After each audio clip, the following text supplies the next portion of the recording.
All right, folks, how about an even bigger and more beautiful bill? That's the subject of the riff. As Grady just mentioned, President Trump has given the Republican Senate a green light to make the one big beautiful bill even bigger and more beautiful. Here's what Mr. Trump said on Sunday. I want the Senate and the senators to change, to make the changes they want, and we'll go back to the House and we'll see if we can get them.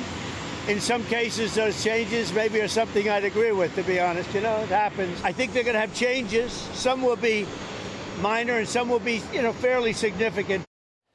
All right. However, also on Sunday, House Speaker Mike Johnson warned his Republican Senate colleagues not to fiddle with the House version too much. So let the games begin. But the House version is certainly a lot better than the mainstream liberal media is making it out to be. I mean, many folks keep saying it would increase the budget deficit by $3 trillion over the next 10 years. Well, look, it would be impossible not to increase the deficit by some amount simply because Joe Biden left the GOP with a legacy of $2 trillion deficits as far as the eye can see. So unless you believe the budget could be balanced in the next year or two, which is an absolute impossibility, people who say the deficit's going to go up are not really being practical.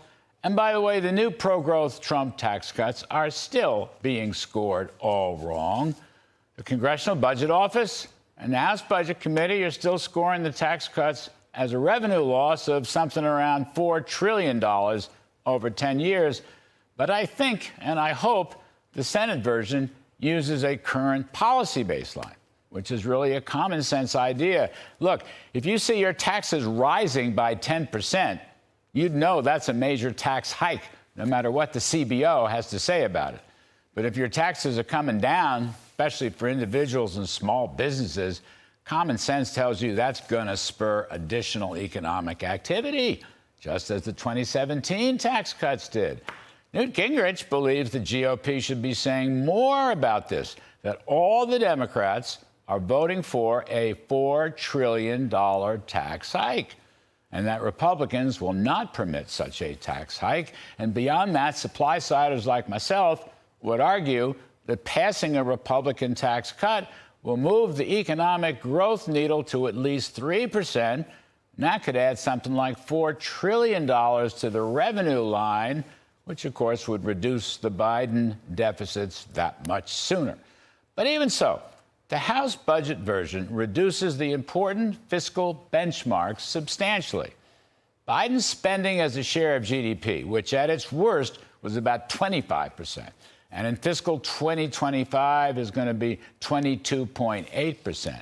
Now, that spending is projected to fall to 21.6% by 2034 under the House Republican plan.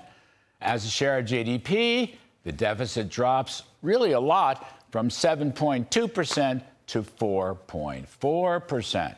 And the debt from 124% down to 121.6%. Even on a static basis, $3.7 trillion in so-called tax cut costs, well, that's offset by $1.5 trillion of spending cuts. So the net cost on a CBO basis, which I reject, but nonetheless, that would still only be a net cost of $2.2 trillion over 10 years.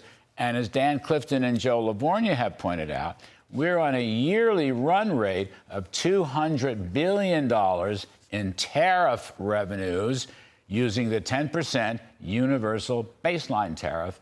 And that comes to $2 trillion over 10 years, which would neutralize any of the so-called tax cut deficits. So let's hope that Republican senators do indeed produce bigger tax cuts, score them properly with a growth-oriented policy baseline, and yes, even deeper spending cuts. But the fact remains, the House did a much better job than your local newspaper or TV station is telling you. And that's the riff.